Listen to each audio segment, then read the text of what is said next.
Hello everyone, नमस्कार। स्वागत है एक बार फिर से आप सभी का अपने YouTube channel Nitin Sharma maths और मैं हूं आपका दोस्त नितिन। जैसा कि मैंने आपको दिसंबर 2023 में ही बता दिया था कि आने वाला साल 2024 डीट प्लस बी टीजीटी और पीजीटी मैथ्स के लिए रहने वाला है। साथ के साथ यूपी टीजीटी और पीजीटी एग्जाम्स भी आपको 2024 में जल्दी ही देखने को मिलेंगे। तो जनवरी 2024 की शुरुआत हो चुकी है और इसी शुरुआत के साथ डीट प्लस बी पीजीटी मैथ्स के एग्जाम का प्रोसेस, फॉर्म भरने का प्रोसेस स्टार्ट हो चुका है। जल्दी आपको एग्जाम देखने को मिलेगा। और क्या है ये पूरा प्रोसेस, क्या है, इस पूरी कहानी को समझते हैं, जानते हैं इस वीडियो के माध्यम से। और आज के इस वीडियो सेशन में हम लोग डिस्कस करेंगे डीट plus B 2024 PGT maths exams के बारे में। फॉर्म भरने से लेकर ज्वाइनिंग तक की कहानी, फॉर्म भरने के जो कंडीशंस है, वो क्वालिफिकेशंस है, जो एज लिमिट है, उसको समझेंगे। और फॉर्म भरने के बाद एग्जाम किस तरीके से होता है, क्या इस बार नया चेंज देखने को मिला है, जो क्वालिफिकेशन क्राइटेरिया है वो क्या रखा गया है, क्वालिफाइंग क्राइटेरिया क्या रखा गया है, इस बारे में डिस्कस करेंगे। साथ के साथ ज्वाइनिंग तक की कहानी को पूरा समझेंगे कि फॉर्म भरने के बाद, एग्जाम होने के बाद ई डोजियर क्या होता है, डॉक्यूमेंट वेरिफिकेशन क्या होता है, इंटरव्यू होता है कि नहीं होता है, ज्वाइनिंग किस तरीके से मिलती है, पिछले जो 2024 में एग्जाम हुआ था उसका क्या कट ऑफ रहा था, इस पूरी प्रक्रिया को समझेंगे। चलिए फिर शुरुआत करते हैं। और अगर आप हमारे चैनल में पहली बार आए हैं तो इस चैनल को जरूर सब्सक्राइब कीजिएगा, साथ में बेल आइकन का बटन जरूर दबाना, ताकि जब भी नई अपडेट आए आपको इन्फॉर्मेशन मिलती रहे। और इस वीडियो के बाद जल्दी आपको और लगातार वीडियोस देखने को मिलेगी। हम लोग आने वाला सारा प्रोसेस इस वीक में, नेक्स्ट वीक में करने वाले हैं। और डीट प्लस बी टीजीटी पीजीटी और यूपी टीजीटी पीजीटी एग्जाम्स को लेकर लगातार वीडियोज आपके लिए आते रहेंगे। और लाइक जरूर कीजिएगा, दोस्तों तक शेयर भी कीजिएगा, है ना। इस तरह का जो कंटेंट हम आपको अभी यहाँ पर प्रोवाइड करने वाले हैं उसको बनाने में बड़ी मेहनत लगती है। और आगे बढ़ने से पहले मैं आपको बता दूं कि हमने डीट plus B PGT maths female वाले पेपर का सॉल्यूशंस ऑलरेडी आपको करवा दिया है। ये दो पेपर आपको सॉल्यूशन आपको दिख रहे होंगे। पहला है फीमेल 2021 का solution, डीट plus B PGT math 10 जुलाई 2021 को एग्जाम हुआ था। इसका कंप्लीट सॉल्यूशन सिर्फ और सिर्फ अपने ही यूट्यूब चैनल पर अवेलेबल है और सबसे पहले अपन ने इसका डिस्कस किया था पूरे वीडियो सॉल्यूशंस का। तो इस वीडियो के डिस्क्रिप्शन में आपको प्लेलिस्ट मिल जाएगी, वहां पर जाकर आप इस वाले पेपर का सॉल्यूशन देख सकते हैं। और जल्दी ही अगले 1-2 दिन में मैं आपको मेल 2021 का जो पेपर हुआ था उसका सॉल्यूशंस प्रोवाइड करने वाला हूं। पूरी क्लास चलेगी लगातार, 1 से लेकर 200 तक के कंप्लीट क्वेश्चंस आपको सॉल्यूशन देखने को मिलेंगे। तो जल्दी से चैनल को सब्सक्राइब कर लें और बेल आइकन का बटन दबा लें, ताकि जब भी ये वाला वीडियो आपको देखने को मिले, आपको नोटिफिकेशन मिल जाए, सबसे पहले आपको अपडेट मिले। ठीक है ना। तो ये सब चीजें आप जरूर चेक कीजिएगा, प्लेलिस्ट में आपको नीचे डिस्क्रिप्शन में मिल जाएगी। और अगर आपने अब तक हमारे एप्लीकेशन को डाउनलोड नहीं किया तो एप्लीकेशन को जरूर डाउनलोड कर लें। इस वीडियो के डिस्क्रिप्शन में एप्लीकेशन डाउनलोड करने का लिंक मिल जाएगा आपको। चाहे तो आप व्हाट्सएप भी कर सकते हैं और प्ले स्टोर से भी एप्लीकेशन को आप डाउनलोड कर सकते हैं। और ज्वाइन कर लीजिए अपने टेलीग्राम चैनल को, नितिन शर्मा मैथ्स अपना टेलीग्राम चैनल है। इस वीडियो के डिस्क्रिप्शन में टेलीग्राम चैनल का लिंक मिलेगा, वहां से आप इसको ज्वाइन कर सकते हैं। अगर आप ज्वाइन करने में, टेलीग्राम चैनल को ज्वाइन करने में दिक्कत आती है, जैसे ही आप टेलीग्राम अपना ओपन करेंगे तो वहां पर ऊपर एक सर्च का बटन होता है ना, उस सर्च पे आप लिखेंगे नितिन शर्मा मैथ्स तो अपना चैनल वहां पर आ जाएगा, पब्लिकली ओपन है, उसको आप ज्वाइन कर सकते हैं। ठीक है, चलिए। और देखिए कितने बढ़िया तरीके से मैंने पीपीटी डिजाइन किया है। एक ही क्लास में सारे डाउट्स आपके क्लियर हो जाएंगे, सारी बातें क्लियर हो जाएंगी, सब कुछ डिटेल में एक्सप्लेन करूंगा मैं यहाँ पर। तो हम बात करने वाले हैं एडवर्टाइजमेंट नंबर 7/2023 की। और ये एडवर्टाइजमेंट जो आया है जनवरी 2024 के अंदर, पोस्ट जो है डीट प्लस बी पीजीटी मैथ्स रहेगी और पोस्ट कोड जो रहेगा 805/23। तो ये पोस्ट कोड आपको याद रखना है, क्योंकि आगे फर्दर जो भी अपडेट ऑफिशियल आती रहेगी इस पोस्ट कोड और सब्जेक्ट्स के अकॉर्डिंग, मेल फीमेल के अकॉर्डिंग आपको देखने को मिलती रहेगी। तो इस क्लास में अपन लोग क्या डिस्कस करने वाले हैं, वो सारे पॉइंट्स मैंने यहाँ पर डिस्कस कर दिए। वन बाय वन सभी पॉइंट्स पर अपन डिस्कस करेंगे। पहले एक बार जान लेते हैं हाइलाइट्स क्या है आज की इस वीडियो सेशन की, क्या हम लोग डिस्कस करने वाले, क्या हमारे पास की पॉइंट्स है जिन पर हम डिस्कस करेंगे। तो सबसे पहले अपन जानेंगे form opening date, closing date क्या है, कब से फॉर्म भरने स्टार्ट होंगे, क्या उसकी लास्ट डेट रहेगी, टोटल पोस्ट कितनी, इस बारे में जानेंगे। उसके बाद अपन आगे बढ़ेंगे, क्या फीस स्ट्रक्चर है, पे स्केल क्या मिलने वाला है आपको जब आपकी ज्वाइनिंग होगी, तो आपको स्टार्टिंग से पे स्केल क्या मिलेगा उस बारे में जानेंगे। एज लिमिट, सबसे इंपॉर्टेंट फैक्टर ये है अपना कि एज लिमिट क्या है। काफी आपके व्हाट्सएप पर मैसेज आ रहे थे, कॉल आ रहे थे कि सर डीट प्लस बी पीजीटी का फॉर्म भरना है, मेरी एज इतनी है, क्या मैं एलिजिबल हूँ, क्या मैं फॉर्म भर सकता हूँ। आज के इस वीडियो में सारी बातें क्लियर हो जाएंगी। विद रिलैक्सेशन बात करेंगे, भाई एज में छूट किन किन को मिली और किस तरीके से मिली, इस बारे में डिस्कस करेंगे। बड़ा इंपॉर्टेंट फैक्टर है। एलिजिबिलिटी क्या है, क्वालिफिकेशन क्या होनी चाहिए, ये भी बड़ा इंपॉर्टेंट फैक्टर है, इस बारे में डिस्कस करेंगे। कुछ लोगों का डाउट है सर बीएड नहीं है, बीएड नहीं है तो क्या फॉर्म भर सकते हैं, इस बारे में डिस्कस करेंगे सारा। एक्सपीरियंस अगर है तो क्या उसका बेनिफिट है, इस बारे में डिस्कस करेंगे। हालांकि एक्सपीरियंस की इतनी खास जरूरत नहीं है, अगर है तो उसका क्या बेनिफिट है उसके बारे में जानेंगे। एग्जाम पैटर्न क्या रहने वाला है, इस बार थोड़ा सा चेंज देखने को मिला है। क्वालिफिकेशन जो क्वालिफाइंग क्राइटेरिया उसमें थोड़ा चेंज देखने को मिला है, जो 40%, 35%, 30% का होता है, उसमें क्या चेंज है इस बारे में डिस्कस करेंगे। नेक्स्ट अपन लोग बात करेंगे नेगेटिव मार्किंग है क्या, जी हाँ नेगेटिव मार्किंग है और किस तरीके से वो बारे में डिस्कस करेंगे। क्वालिफिकेशन क्राइटेरिया क्या है, अगर आप एग्जाम दे लेते हैं तो क्वालिफिकेशन मतलब उसको क्वालिफाइंग करने का क्राइटेरिया क्या है, क्वालिफाइंग करने का क्या क्राइटेरिया, ये इस बारे में डिस्कस करेंगे अपन। मतलब क्वालिफाइंग क्राइटेरिया क्या है ये जानेंगे। कट ऑफ मार्क्स की बात करेंगे, 2021 में जो एग्जाम हुआ था उसकी क्या कट ऑफ रही थी, इस बारे में डिस्कस करेंगे। ठीक है ना। और एग्जाम डेट, आने वाला जो पीजीटी एग्जाम है डीटीपीसी का, वो कब संभावना है उसकी होने की, इस बारे में डिस्कस करेंगे। नेक्स्ट इंटरव्यू, पहले ही मैं आपको बता देता हूं इसमें इंटरव्यू होता ही नहीं है। डीटीपीसी, टीजीटी और पीजीटी में इंटरव्यू नहीं होता है, सिंपली एक सिंपल रिटन एग्जाम होता है, उसके हिसाब से कट ऑफ निकलती है, फिर ई डोजियर के लिए बुलाया जाता है, जिसको डॉक्यूमेंट वेरिफिकेशन कहते हैं, ई डोजियर जिसको बोलते हैं, उसके हिसाब से आपका फाइनल मेरिट लिस्ट बनती है। तो ये पूरी कहानी रहेगी फॉर्म भरने से लेकर पूरा का पूरा प्रोसेस क्या रहने वाला है ज्वाइनिंग तक का, इस वीडियो क्लास में डिस्कस करेंगे। चलिए शुरुआत करते हैं। सबसे पहले अपन जानते हैं फॉर्म भरने की डेट क्या है और लास्ट डेट क्या है। तो नेक्स्ट अगर हम देखें तो फॉर्म ओपनिंग और क्लोजिंग डेट क्या है अपनी, तो भैया सीधी सी बात है, फॉर्म भरना जो स्टार्ट होगा, एप्लीकेशन जो फॉर्म भरे जाएंगे आपके, वो 9 जनवरी 2024 से 9 जनवरी 2024 से स्टार्ट होंगे फॉर्म भरने। आप स्टार्ट करेंगे तो कोशिश ये करें कि आप थोड़ा पहले वीक में ही फॉर्म भर लें, क्योंकि एट द एंड आप देखते हैं कि कई बार साइट नहीं चलती है या कुछ टेक्निकल एरर आ जाता है, तो फॉर्म भरने में गड़बड़ी हो जाती है या फॉर्म टाइम में भर नहीं पाते हैं। तो कोशिश करें कि स्टार्टिंग के पहले सप्ताह में ही अपना फॉर्म भरने की कोशिश करें, है ना। क्लोजिंग डेट क्या रहेगा भैया, 7 फरवरी रात 12 बजे से पहले आप फॉर्म भर सकते हैं। 7 फरवरी 2024 12 बजे से पहले आपको फॉर्म भर लेना है, ये इसका लास्ट डेट रहेगा, ठीक है। नेक्स्ट हम बात करते हैं टोटल पोस्ट क्या है। तो यहाँ पर टोटल पोस्ट हालांकि कम है, पिछली बार 2020 में फॉर्म निकला था, 2020 में फॉर्म निकला था और 2021 में पेपर हुआ था। तो जो पिछली बार जो वैकेंसीज आई थी वो थोड़ी ज्यादा थी, इस बार थोड़ा कम देखने को मिली है। दो कैटेगरी में यहाँ पर दो डिपार्टमेंट यहाँ पर देखने को मिलेंगे, एक डायरेक्टरेट ऑफ एजुकेशन और एक है न्यू दिल्ली म्युनिसिपल काउंसिलिंग की, दो डिपार्टमेंट में वैकेंसीज आई है। तो अगर हम बात करें 18+4 टोटल 22 पोस्ट देखने को मिलेगी आपको, और ये मेल और फीमेल अलग अलग कैटेगरी में होते हैं। डीओई की बात करें, डायरेक्टरेट ऑफ एजुकेशन की बात करें, तो मेल के अंदर 7 पोस्ट है, फीमेल के अंदर 11, टोटल 18 पोस्ट देखने को मिलेगी। इन्होंने कैटेगरी वाइज भी डिवाइड किया हुआ है। अगर हम बात करें डीओई मेल की बात करें तो यू आर अनरिजर्व कैटेगरी में 2 पोस्ट है, ओबीसी के अंदर 2 पोस्ट है, एससी के अंदर 2 है, एसटी के अंदर कोई पोस्ट नहीं है, ईडब्ल्यूएस में 1 है, टोटल 7 पोस्ट। अब कुछ लोग सोच रहे होंगे सर एसटी में तो एसटी कैटेगरी में हम और हमारी तो कोई पोस्ट ही नहीं है, तो हम तो फॉर्म ही नहीं भरेंगे। ऐसा बिल्कुल नहीं है। एक्चुअली होता क्या है कि रिजर्व कैटेगरी का मतलब ये है कि आप अपनी कैटेगरी में तो फाइट करेंगे। अगर आपके मार्क्स अच्छे आते हैं तो आप जनरल कैटेगरी के साथ भी आप फाइट करेंगे। तो कहने का मतलब आप ये ना देखिए मेरा भी 0 पोस्ट है तो मैं तो फॉर्म नहीं भरूंगा, आपको फॉर्म भरना है। कहीं ना कहीं आप अनरिजर्व कैटेगरी के साथ आप फाइट करेंगे अगर आपके अच्छे नंबर आते हैं तो, है ना। अब बात करें डीओई फीमेल की बात करें तो फीमेल के अंदर 4 पोस्ट अनरिजर्व कैटेगरी के अंदर, ओबीसी में 1 है, एससी में 4 है, एसटी में 1 है, ईडब्ल्यूएस में 1 है, टोटल 11 पोस्ट है। तो ये तो बात हो गई डायरेक्टरेट ऑफ एजुकेशन डीओई की, जिसमें 18 पोस्ट है। अब बात करें न्यू दिल्ली म्युनिसिपल काउंसिलिंग की एनडीएमसी की बात करें तो इसमें टोटल 4 पोस्ट है, और ये मेल और फीमेल इकट्ठा एक साथ ही इन्होंने निकाला है, इनका अलग नहीं निकाला है। यूआर की बात करें तो 2 पोस्ट है, ओबीसी की बात करें तो 1 है, एससी की 1 है, एसटी की कोई नहीं है, ईडब्ल्यूएस की कोई नहीं, टोटल 4 पोस्ट है ना। तो अगर आप ईडब्ल्यूएस में हैं या फिर अगर आप एसटी कैटेगरी में है तो आप फॉर्म भरेंगे, क्योंकि कहीं ना कहीं आप बाकी पोस्ट के साथ बाकी सीट्स के साथ भी आप फाइट करेंगे। तो ये देखने को चीजें आप समझ पा रहे होंगे किस प्रकार से सीटें यहाँ पर डिवाइड की हुई है ना। नेक्स्ट अगर हम बात करें तो फॉर्म भरने की फीस क्या है भैया, सबसे ये पहला ऐसा एग्जाम देखने को मिलता है जहां पर टीजीटी और पीजीटी में ऐसे एग्जाम की बात करें तो बहुत ही मिनिमम फीस होती है। और अगर बात करें कुछ कैटेगरी जैसी है, जैसे हम बात करें एससी एसटी और वुमेन्स की, तो वहां पर फीस है ही नहीं, 0 फीस है। देखिए ये जो 100 फीस तो ली जाएगी फॉर्म भरने की वो जनरल कैटेगरी और ओबीसी वालों के लिए है, जनरल कैटेगरी और ओबीसी वालों के लिए है। और अगर आप वीमेन है, मतलब वुमेन के लिए एससी एसटी में है और पीडब्ल्यूडी में है, एक्स सर्विस में है, तो कहीं ना कहीं आपकी फीस ना के बराबर कोई फीस आपसे नहीं ली जाएगी, सिंपली आपको फॉर्म भरना है ना। तो ये चीजें रहेंगी। अच्छा मैं आपको यहाँ पर कुछ चीजें ऐसी हैं जो ये सोच रहे हैं कि सर हम तो दिल्ली के नहीं है, अदर स्टेट के हैं, तो हम किस कैटेगरी में काउंट होंगे। तो मैं आपको पहले ही बताता चलूं इस पूरे प्रोसेस जो मैं आज अपन यहाँ पे डिस्कस कर रहे हैं, जहां पर भी ओबीसी देखने को मिलेगा तो ओबीसी भैया न्यू दिल्ली वालों के लिए ही माना जाएगा, ठीक है ना। तो जहां पर भी मैं ओबीसी का जिक्र कर रहा हूं तो वो समझ लीजिए ओबीसी कैंडिडेट वही माने जाएंगे जो दिल्ली के रहने वाले हैं। अगर आप अदर स्टेट से हैं, दिल्ली से बाहर के हैं, और अगर आप ओबीसी में हैं तो आप जनरल कैटेगरी में ही काउंट होंगे। अच्छा इसके अलावा जो एससी है, एसटी है, ये पूरे overall India through out all states की बात करेंगे तो ये ऑल स्टेट से माने जाएंगे, ठीक है ना। अगर आप ओबीसी में हैं तो आप न्यू दिल्ली से हैं तो ये आप ओबीसी में काउंट होंगे।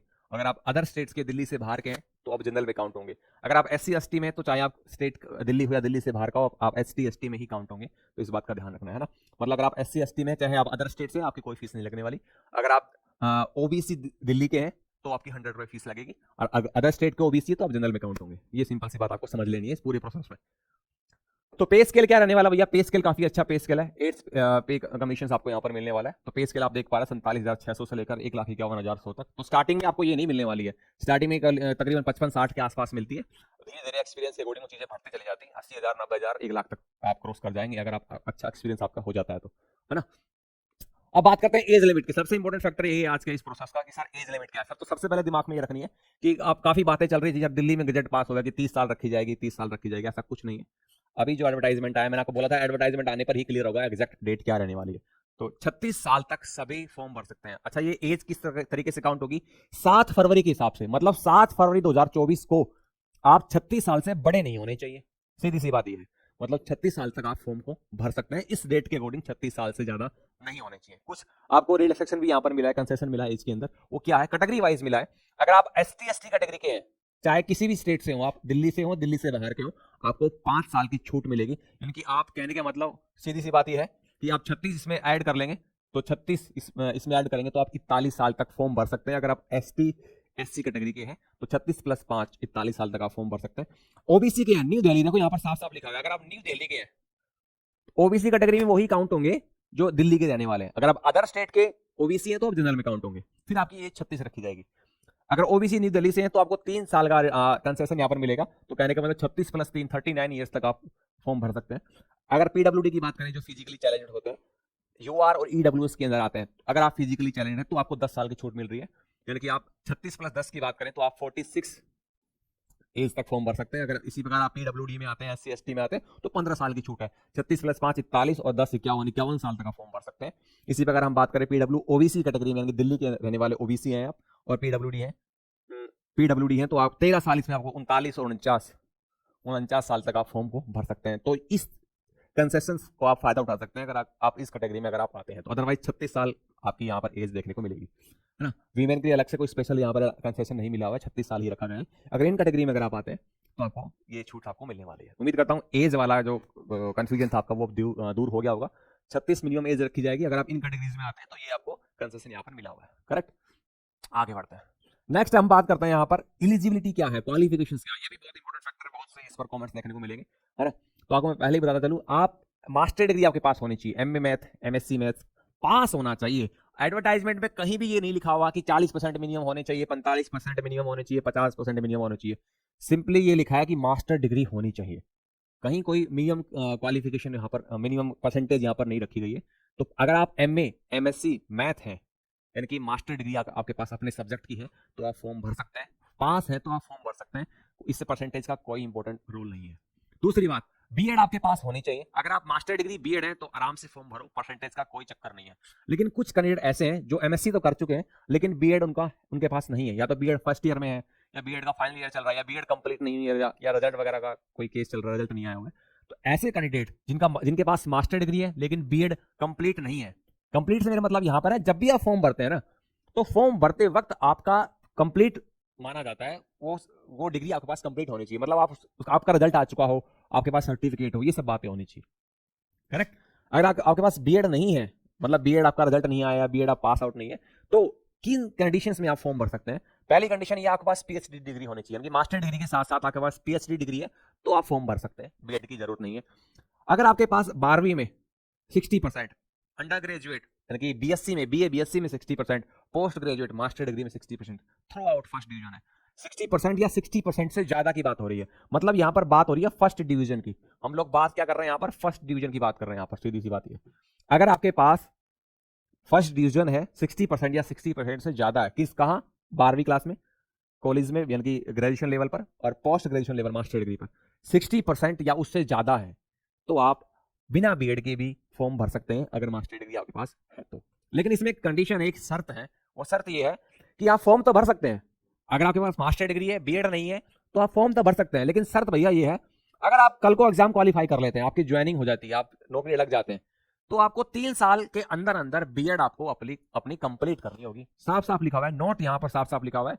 क्या लिखा हुआ है, candidate will acquire the BEd qualification within a period not exceeding 3 years from the date of joining the service. मतलब जिस दिन आप ज्वाइन करते हैं उस दिन से लेकर अगले 3 साल के अंदर अंदर आपको बीएड कंप्लीट कर लेनी है, ठीक है ना। अगर बीएड नहीं है तो इस तरीके का प्रोसेस आपका रहने वाला है फॉर्म भरने का। उम्मीद करता हूं क्लियर हो गया होगा। आगे बढ़ते हैं। एक्सपीरियंस की बात, फॉर्म भरने के लिए एक्सपीरियंस होना कोई जरूरी नहीं है। कहने का मतलब आपके पास मास्टर डिग्री है, बीएड है, और आप फॉर्म भरने जा रहे हैं और आपको लग रहा है कि सर मेरे पास तो एक्सपीरियंस नहीं है, क्या मैं फॉर्म भर पाऊंगा? जी हाँ, आप फॉर्म भर पाएंगे। मतलब ये एसेंशियल, मतलब कोई मैंडेटरी वाली कंडीशन नहीं है कि भाई एक्सपीरियंस होना ही होना चाहिए। अगर आपके पास एक्सपीरियंस नहीं है कोई दिक्कत नहीं, आप फॉर्म भर सकते हैं। लेकिन एक्सपीरियंस का अपना एक बेनिफिट है, वो कब किस तरीके से होता है। अगर आपके पास 3 साल का एक्सपीरियंस है टीचिंग का, कॉलेज लेवल में पढ़ाने का, सेकेंडरी लेवल पर, हाई लेवल स्कूल में पढ़ाने का, तो वो एक्सपीरियंस आपका जब रिटर्न एग्जाम हो जाता है तो जो डॉक्यूमेंट वेरिफिकेशन होता है उस वक्त आपको अपना एक्सपीरियंस सर्टिफिकेट दिखाना होता है। और कहीं ना कहीं एक्सपीरियंस सर्टिफिकेट का बेनिफिट ये होता है, मान लीजिए 2 कैंडिडेट ऐसे हैं जिनके सेम मार्क्स आ रहे हैं रिटर्न एग्जाम्स में सेम मार्क्स आ रहे हैं, तो कहीं ना कहीं एक्सपीरियंस वाले कैंडिडेट को वहाँ पर फायदा हो जाता है। बस इतना ही बेनिफिट है। ऐसा नहीं है कि आप फॉर्म नहीं भर पाएंगे, ये है वो कुछ नहीं, आप फॉर्म इजीली भर पाएंगे। थोड़ा एक्स्ट्रा बेनिफिट आपको मिल जाता है अगर आपके पास एक्सपीरियंस है तो, है ना। अब एग्जाम पैटर्न की बात करते हैं, तो एग्जाम पैटर्न में थोड़ा सा चेंज देखने को आपको मिला है। हालांकि कुछ चीजें सिमिलर ही है, पिछले साल जैसी है, 2021 जैसी है, थोड़ा बहुत चेंज है, वो आपको मैं बताऊंगा क्या चेंज है। सबसे पहले तो आपको मैं बता देता हूं कि अपना एग्जाम पैटर्न किस तरीके से होता है। 300 नंबर का पेपर होता है, उसमें 2 पार्ट होते हैं, एक जनरल पार्ट, एक सब्जेक्ट पार्ट, यानी कि जनरल सेक्शन और सब्जेक्ट वाला सेक्शन। तो जनरल पार्ट के अंदर आपको, जिसको सेक्शन ए कहा जाएगा, उसमें 100 मार्क्स, यानी कि 100 क्वेश्चन आएंगे। और सब्जेक्ट पार्ट यानी सेक्शन बी जो रहेगा, इस बार उन्होंने सेक्शन ए सेक्शन बी का नाम दिया है। जनरल पार्ट को section A, general subject part को सेक्शन बी नाम दिया है। तो सब्जेक्ट वाले पार्ट में 180 + 20 टोटल 200 मार्क्स, यानी कि 200 क्वेश्चन आएंगे। ये 180 + 20 का क्या चक्कर है, मैं बता देता हूँ। 180 मार्क्स का मतलब है कि 180 क्वेश्चन आपके मैथ्स के आएंगे, सब्जेक्ट मैथ के आएंगे, और 20 क्वेश्चन आपके टीचिंग मेथोडोलॉजी के आएंगे, जो टीचिंग पेडागोगी आप लोग पढ़ते हैं सीटेट लेवल पर, जो बाकी अदर एग्जाम्स में भी देखने को मिलती है। तो वो कहीं ना कहीं 20 मार्क्स 20 क्वेश्चन वहीं से आने वाले हैं आपके। टोटल 300 क्वेश्चन आएंगे, 300 मार्क्स के, 3 घंटे का आपको समय मिलने वाला है। तो पूरे 300 क्वेश्चन को 2 भाग में बांटा हुआ है, 100 मार्क्स 100 क्वेश्चन जनरल पार्ट, और 200 सब्जेक्ट वाला। 200 के भी 2 पार्ट है, 180 + 20, 180 आपका सब्जेक्ट मैथ और 20 आपका टीचिंग मेथोडोलॉजी होगा आपका यहाँ पर, ठीक है। अब बात करते हैं जनरल पार्ट की, सेक्शन ए में। तो ये 100 मार्क्स जो है आपके किस तरीके से 5 सेक्शंस में डिवाइडेड है। पहला क्या है, मेंटल एबिलिटी और रीजनिंग की बात करें तो ये 20 क्वेश्चन है, 20 मार्क्स का रहने वाला है। बात करें जनरल अवेयरनेस की तो 20 क्वेश्चन 20 मार्क्स का रहेगा। इंग्लिश की बात करें, इंग्लिश विद कंप्रीहेंशन की बात करें, हिंदी की बात करें तो हिंदी और इंग्लिश भी 20 मार्क्स के रहने वाले हैं। और न्यूमेरिकल एप्टीट्यूड और डाटा इंटरप्रिटेशन की बात करें तो 20 क्वेश्चन आएंगे, 20 मार्क्स टोटल आपका ये 100 मार्क्स का रहने वाला है। तो ये जनरल पार्ट्स, जनरल सेक्शंस इन 5 भाग में बटा हुआ है, और ये 200 आपका सब्जेक्ट रहने वाला है। उम्मीद करता हूं किस प्रकार से चीजें हैं। अब बात करते हैं क्वालिफाइंग क्राइटेरिया कि क्वालिफाइंग क्राइटेरिया क्या है। मतलब आप देख पा रहे हैं यहाँ पर 100 + 200 वाला कॉन्सेप्ट चल रहा है। नेगेटिव मार्किंग भी यहाँ पर आपको देखने को मिलेगी, 1/4 की यहाँ पर नेगेटिव मार्किंग रहने वाली है, यानी कि अगर आपका एक क्वेश्चन करेक्ट है तो आपको 1 नंबर मिलेगा, लेकिन अगर आप एक क्वेश्चन गलत कर देते हैं तो 0.25 मार्क्स आपके कट जाएंगे, 1/4 नेगेटिव मार्किंग यहाँ पर रहने वाली है।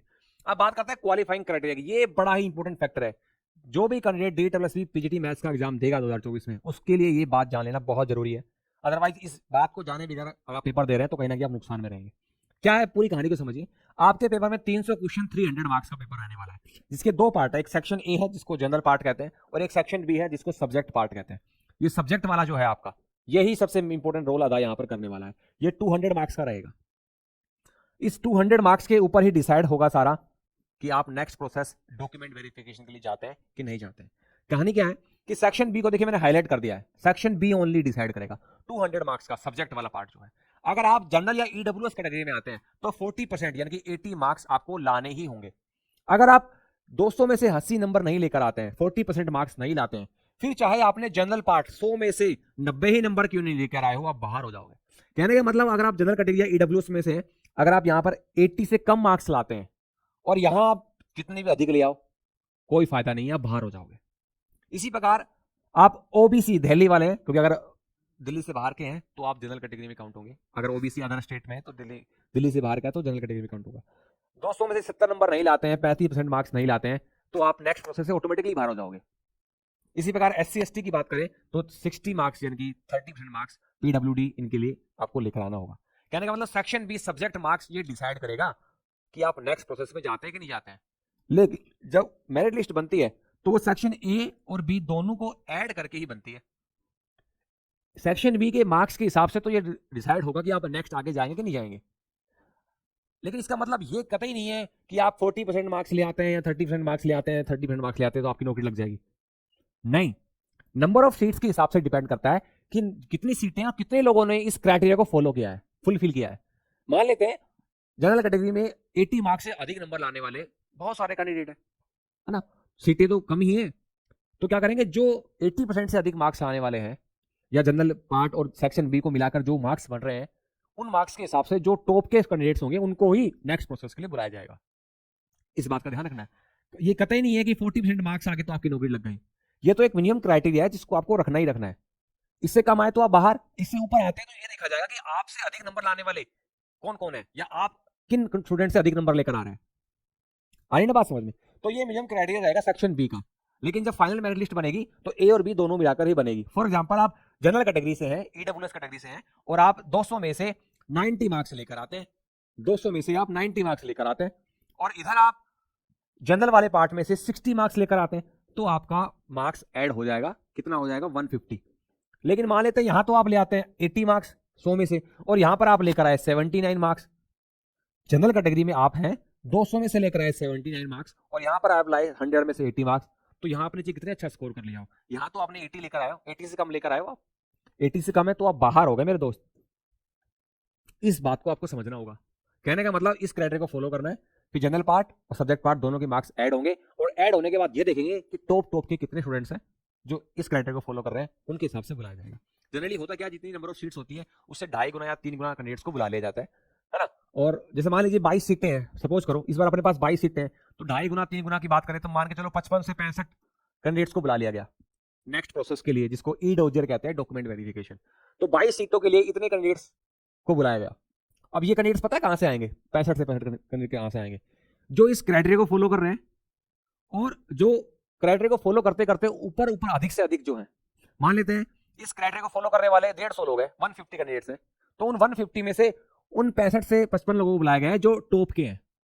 अब इन 65 से 55 में से डॉक्यूमेंट वेरिफिकेशन होगा, कुछ के डॉक्यूमेंट्स में कंप्लीट नहीं होते हैं, कुछ ना कुछ कमी आ जाती है, तो मान लेते हैं इन 55-65 में से 40 कैंडिडेट ऐसे हैं जिनके डॉक्यूमेंट्स बिल्कुल ओके है, तो उन 55-65 में से जिनके ओके हैं उनको 40 को अलग कर लिया, और उन 40 में से जो टॉप के मार्क्स लाने वाले होंगे उन 22 कैंडिडेट्स को ज्वाइनिंग मिलने वाली है। ये प्रोसेस रहने वाला है। तो उम्मीद करता हूं ये सारी कहानी आपको समझ में आ रही होगी किस तरीके से काम कर रही है ना।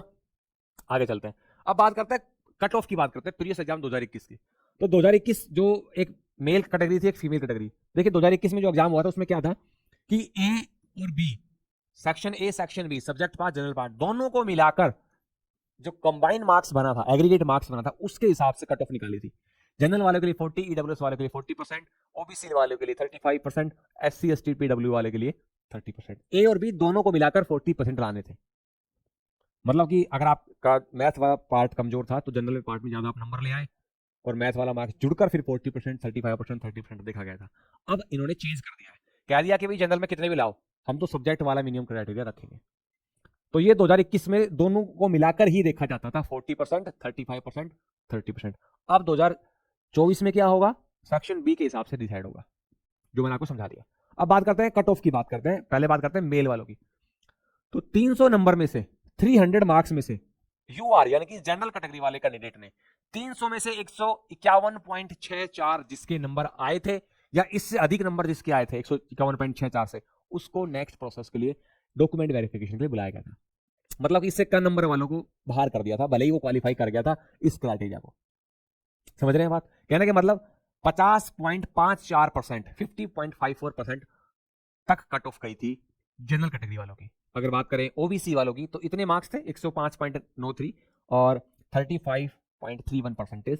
अगर बात करें एससी की तो 113.59, 37.86%। एसटी की बात करें तो 93.34 मार्क्स थे और 31.11%। ईडब्ल्यूएस की बात करें तो 142.06 मार्क्स 300 में से, और परसेंटेज की बात करें तो 47.35% कट ऑफ गई थी, है ना। इतनी परसेंटेज अगर देखिए ओवरऑल निकाले तो 47, देखिए यहां से देखो राउंड फिगर देखो, 47, 31, 37, 35, 50। तो आप देख पा रहे हैं कि मिनिमम जो यहाँ पर मार्क्स लाने वाले हैं, कट ऑफ जो रहने वाली है वो 50.54। तो कहने का मतलब आपको कहीं ना कहीं इस बार टारगेट बना के चलना है, कहीं ना कहीं 55 से 60% वाला, क्योंकि इस बार अपने पास सीटें कम है पिछली बार के मुकाबले। तो अगर आप टारगेट बना के चलते हैं, मैं तो कहूंगा आप 60% वाला टारगेट बनाकर चलो, चाहे आप किसी भी कैटेगरी से हो। 60% का टारगेट बना के चलोगे तो 55-60 के बीच में आने वाले, 55 तक पहुंचोगे, तब आप अपने आप को नेक्स्ट प्रोसेस के लिए देख पाओगे, है ना। तो इतना परसेंटेज तो आपको लेकर चलना है। अब बात करते हैं देखिए फीमेल की। तो 300 नंबर में से जिसके 143.75 या इससे अधिक नंबर थे उसको नेक्स्ट प्रोसेस के लिए बुलाया गया था। 47.91%। अगर हम बात करें जनरल कैटेगरी अनरिजर्व कैटेगरी की बात करें तो, ओबीसी की बात करें 124.73, 41.57%। एससी की बात करें 105.71, 35.23%। एसटी की बात करें तो 90.49, 30.16%, 126.90, 42.30%। तो ये फीमेल का रहने वाला था। देखो यहाँ पर राउंड फिगर देखे तो 42, 30, 35, 41, 48, मतलब कि जिसके हाईएस्ट अगर हम देखें तो कहीं ना कहीं 47.91 ही है यहाँ पर। तो इस बार आप 55 से 60 का टारगेट लेके चलो भैया, मैं तो कहूंगा सबको कि 60% का टारगेट लेके चलो आप, 60% का टारगेट लेके चलो आप, है ना। तब जाके आप 2024 में अपने आप को देख पाओगे नेक्स्ट प्रोसेस के लिए, क्योंकि इस बार सीटें कम है, कंपटीशन भी बढ़ता जा रहा है धीरे धीरे। तो ये पिछली बार का 2021 का रहा था, और 2024 में आपको क्या रखना है, 60% का टारगेट रखो भैया, है ना। चलिए नेक्स्ट हम बात करते हैं एग्जाम डेट कब रहने वाली है। बहुत से जगह बातें चल रही है, आपने यूट्यूब चैनल, बहुत सारे यूट्यूब चैनल्स पर भी देखा होगा, बोल रहे कि मार्च में होगा, अप्रैल में होगा, कोई कह रहा है कि 1 साल बाद होगा। तो आपको मैं बता दूं, इस एग्जाम डेट को कंफर्म करने से पहले आप ये समझो कि पिछला एग्जाम का प्रोसेस क्या था। तो पिछला जो एग्जाम हुआ था उसका एडवर्टाइजमेंट जनवरी 2020 में आया था। जनवरी 2020 में पिछला DSSB PGT मैथ्स का एडवर्टाइजमेंट आया था, और इसका जो पेपर हुआ था 1.5 साल के बाद हुआ था। मतलब कि जुलाई 2021 में इसका पेपर हुआ था, 1 साल 7 महीने में, मतलब 1.5 साल के बाद एग्जाम हुआ था। तो अभी तक कोई ऑफिशियल डेट तो आई नहीं है एग्जाम की, कि अभी तक फॉर्म ही भरे जा रहे हैं। तो आप ये मत मानो कि भाई 1.5 महीने बाद पेपर हो जाएगा, कि 2 महीने बाद पेपर हो जाएगा, ऐसा कुछ नहीं है। पिछला प्रोसेस पूरा 1.5 साल का रहा था। तो इसका मतलब ये कहता नहीं है कि इस बार भी पूरा 1.5 साल का प्रोसेस रहने वाला है, नहीं, क्योंकि कुछ नहीं पता। DSSB अनप्रेडिक्टेबल चीजें होती हैं यहाँ पर, ऑफिशियल जब तक ना आए कुछ नहीं पता चलता। लेकिन जहां तक मेरा एक्सपीरियंस कहता है, आपको कम से कम 4 से 5 महीने जरूर मिलेंगे दोस्त। मान के चलो आपका एग्जाम मई जून तक होने की संभावना है, मान के चलो। इससे जल्दी होने तो बहुत कम संभावना है, इससे लेट भले ही हो जाए, है ना। तो वैसे तो कुछ पता नहीं, कुछ भी हो सकता है, एग्जाम 1 साल तक भी चला जाए आगे, कुछ नहीं पता, और पहले भी हो जाए, कुछ नहीं पता इनका, है ना। लेकिन एक बात बताइए, आप इतने पिछले 2023 में इतने एग्जाम दिए आपने, पूरा 2023 एग्जाम्स में गया, KVS का एग्जाम, NVS का एग्जाम, एचटेट का, और यूपी एग्जाम्स की आप तैयारी कर रहे हैं, अभी पीछे हमारा का TGT PGT एग्जाम्स हुआ है। तो पूरे 2023 में आपने बहुत सारे एग्जाम्स तो दिए ही हैं ऑलमोस्ट। तो जो तैयारी आपने की, उसी तैयारी को आपको आगे बढ़ाना है। DSSB में 11th 12th और ग्रेजुएशन के टॉपिक्स आते हैं। तो 11th 12th मान के चलो 50 से 55% आता है, 50 से 55% 11th 12th आता है। तो बचा हुआ क्या, 45 से 50% क्या आएगा आपका, ग्रेजुएशन के टॉपिक्स आएंगे, MSc के टॉपिक्स आएंगे। तो आपको जो टॉपिक्स में कमी है आप उन पर फोकस करो, अगले 1-2 महीने में उनको बढ़ो आप। तो कहने का मतलब मार्च अप्रैल तक आप रेडी रहो, सब कुछ, बहुत सी चीजें आपकी पहले पड़ी हुई है, कुछ नई चीजें आपको पढ़नी है। तो मार्च अप्रैल तक आप रेडी रहेंगे, क्योंकि पूरा 2023 आपने एग्जाम्स में निकाला है, पढ़ा हुआ चीजें सारी आपकी ऑलमोस्ट, है ना। तो जो नए कैंडिडेट्स हैं उनको 11th 12th से स्टार्ट कर देना चाहिए। जो फ्रेशर है, पहली बार एग्जाम दे रहे हैं, 11th 12th से स्टार्ट कर दो भैया। जो भी आपके पास बुक्स हैं, एलिमेंट्स बुक्स हैं, NCERT बुक्स हैं, या इधर उधर की बुक्स हैं, RD शर्मा कंपटीशन वाली बुक्स हैं, 11th 12th स्ट्रॉन्ग कर लो, उसके बाद ग्रेजुएशन पढ़ो। डायरेक्ट ग्रेजुएशन पढ़ने मत जाना, पहले 11th 12th को स्ट्रॉन्ग कर लो। इंटरव्यू इसमें नहीं होता भैया, सीधा आपका कट ऑफ निकलता है, उसके हिसाब से डॉक्यूमेंट वेरिफिकेशन होता है, रिटन एग्जाम्स के अकॉर्डिंग जो कट ऑफ निकलती है, उसके बाद डॉक्यूमेंट वेरिफिकेशन और सीधा ज्वाइनिंग मिलता है। इसमें कोई इंटरव्यू वगैरह नहीं होता। ईडोजर का मतलब होता है डॉक्यूमेंट वेरिफिकेशन, है ना। जो कट ऑफ मार्क्स वाले कैंडिडेट्स होते हैं, जो क्वालिफाई कर जाते हैं नेक्स्ट प्रोसेस के लिए, उनका डॉक्यूमेंट वेरिफिकेशन होता है। जिनके डॉक्यूमेंट्स पूरे पाए जाते हैं, करेक्ट पाए जाते हैं, उनके टॉप स्टूडेंट्स को बुला लिया जाता है, और उसके बाद फाइनल मेरिट लिस्ट बनाई जाती है। तो ये था पूरा प्रोसेस, फॉर्म भरने से लेकर ज्वाइनिंग तक की पूरी प्रक्रिया आपको मैंने समझा दिया है। क्या फॉर्म भरा जाएगा, किस कब से भरा जाएगा, क्या क्वालिफिकेशन है, एज लिमिट क्या है, किस तरीके से क्वालिफाइंग क्राइटेरिया इस पर रखा गया है सेक्शन बी का, है ना। ये सारी बातें मैंने आपको समझा दी। उम्मीद करता हूँ सब चीज़ आपको कहानी अब तक क्लियर हो गई होगी। अपने चैनल्स के ऊपर सबसे पहले ही DSSB PGT के सॉल्यूशंस अवेलेबल हैं, TGT के भी हैं और PGT के भी हैं। तो अगर आप देखेंगे तो ये फीमेल वाला पेपर का सॉल्यूशन मैंने ऑलरेडी करवा दिया अपने चैनल पर, इस वीडियो के डिस्क्रिप्शन में प्लेलिस्ट है, वहां जाकर आप देख सकते हैं। और ये मेल वाले 2021 के पेपर का सॉल्यूशन जल्दी, अगले 1-2 दिन में जल्दी आपको देखने को मिलेगा। तभी तो कह रहा हूँ चैनल को सब्सक्राइब करके रखो, बेल आइकन का बटन दबा लो, ताकि जब भी नई अपडेट आए, इन्फॉर्मेशन आपको नोटिफिकेशन मिल जाए और आप उसका फायदा उठा पाए। ये वाला पेपर का सॉल्यूशन ऑलरेडी करवा दिया, ये जल्दी 1-2 दिन में आने वाला है। और भी बहुत सारे पेपर्स के सॉल्यूशन अपने चैनल पर अवेलेबल हैं, आप उनको देख सकते हैं, है ना। अब बात करते हैं, कुछ लोग कहते हैं सर मुझे पेड कोर्स से पढ़ना है। तो चलिए अब आ ही गए यहाँ तक पहुंचते पहुंचते 2 मिनट और ले लेते हैं आपकी, वरना आप बार बार फोन करते हो, मैसेज करते हो। तो जो लोग पेड कोर्स से जुड़ना चाहते हैं भैया, सबसे पहले अपना एप्लीकेशन डाउनलोड कर लो, इस वीडियो के डिस्क्रिप्शन में लिंक है, गूगल प्ले स्टोर से डाउनलोड करो या व्हाट्सएप करके डाउनलोड करो। तो यहाँ पर आपको 2 कोर्स देखने को मिलेंगे DSSB PGT के, एक 4 महीने वाला और एक 6 महीने वाला। पहली बात, दोनों में सेम टू सेम कंटेंट होता है। कुछ लोग कहते हैं सर 4 मंथ ले या 6 मंथ ले। 4 मंथ कोर्स सिर्फ और सिर्फ उनके लिए है जिन्होंने पहले से काफी कुछ पढ़ा हुआ है, या पहले कभी कोर्स लिया हुआ है, या ऑलमोस्ट चीजें पढ़ी हुई, 2-4 चैप्टर ऐसे हैं जो उनको पढ़ने लग रहे हैं उनको, तो 4 मंथ में सारी चीजें कवर कर पाएंगे। नया कैंडिडेट कभी 4 मंथ कोर्स मत लेना, फ्रेशर कैंडिडेट्स 4 मंथ में इतना बड़ा सिलेबस कभी कवर नहीं होगा, क्योंकि हमारे कोर्स के अंदर 50 चैप्टर हैं, डिटेल में पढ़ा रखे हमने। 1 से लेकर 30 तक के जो चैप्टर हैं वो भैया 11th 12th के हैं, ठीक है ना। पूर्व बेसिक से NCERT से एडवांस तक पढ़ा रखा है। और 31 से 50 तक के जो चैप्टर है वो कैसे चैप्टर हैं, UG PG के, मतलब ग्रेजुएट पोस्ट ग्रेजुएट के। तो ये पूरी डिटेल में पढ़ा रखे हैं, थ्योरम्स, प्रूफ, रिजल्ट, सब प्रॉपर्टीज सब करवा रखे हैं हमने। एग्जाम 2021 को दिमाग में रखते हुए सब कुछ चीजें हमने ऑलमोस्ट पढ़ा दिए। तो जो नया कैंडिडेट है उसको 6 मंथ वाला कोर्स लेना चाहिए, तभी वो 6 मंथ में सारी चीजें कवर कर पाएगा। इस कोर्स पर 500 का डिस्काउंट होता है, अभी चल रहा है। ये 3999 में कोर्स मिलेगा आपको, 4 मंथ इसकी वैलिडिटी रहेगी। जब भी कोर्स ज्वाइन करते हैं भैया, कोर्स का डिस्क्रिप्शन पढ़ लो, उसमें सारी बातें लिखी होती है, कोर्स में क्या क्या चैप्टर्स मिलेंगे, किस तरीके से मिलेंगे। सारा कंटेंट, सारा मटेरियल ऐप के अंदर ही मिलता है, ऐप से बाहर मटेरियल नहीं देते हैं, ऐप के अंदर ही पढ़ना होता है, इस बात का दिमाग में रखना। 6 मंथ कोर्स पर 1000 का डिस्काउंट होता है, और ये आपको 4999 का कोर्स मिलेगा। इस बात का दिमाग में रखिएगा। कोर्स का डिस्क्रिप्शन पढ़ के फिर आप ज्वाइन करेगा। जल्दबाजी ना करें, पहले यूट्यूब पर हमारे वीडियोस देख के समझ में आते हैं, पसंद आते हैं तो आप ज्वाइन करें। अदरवाइज आप सेल्फ स्टडी कर रहे हैं, बहुत अच्छी बात है। कोर्स एक तरीके से हेल्पिंग टूल होता है, आपके कंटेंट कॉन्सेप्ट को बढ़ा देता है, जो आपका वीक पॉइंट रहता है उसको स्ट्रॉन्ग कर देता है, एक तरीके से हेल्प करता है आपकी। बाकी मेहनत तो आपको ही करनी पड़ेगी दोस्त।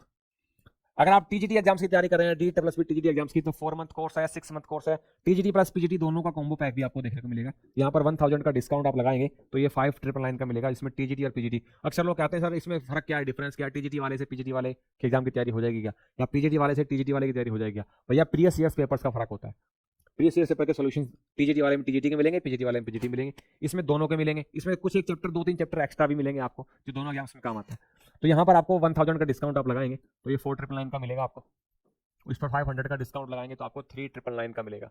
अभी नई आप देख पा रहे हैं पिछले 1 वीक के अंदर हाईएस्ट ट्रेंडिंग में हमारे कोर्सेज रहे हैं। अब मैंने टेलीग्राम चैनल पर शेयर भी किया था। जैसे ही 1 वीक पिछले 1 सप्ताह में डी की वैकेंसी आई देखने को मिली है, सबसे ज़्यादा कोर्सेज डी के हमारे यहाँ पर स्टूडेंट ने इनरोलमेंट लिया है। ट्रेंडिंग में रहा है, बहुत अच्छा परफॉर्मेंस रहा है। स्टूडेंट्स का फीडबैक आप देखेंगे बहुत बढ़िया रहा है। बाकी आपकी चॉइस है, पहले हमारे वीडियोस को देखो, समझ में आता है तो आप कोर्स को पढ़िए, डिस्क्रिप्शन को पढ़ के फिर कोर्स को ज्वाइन करें।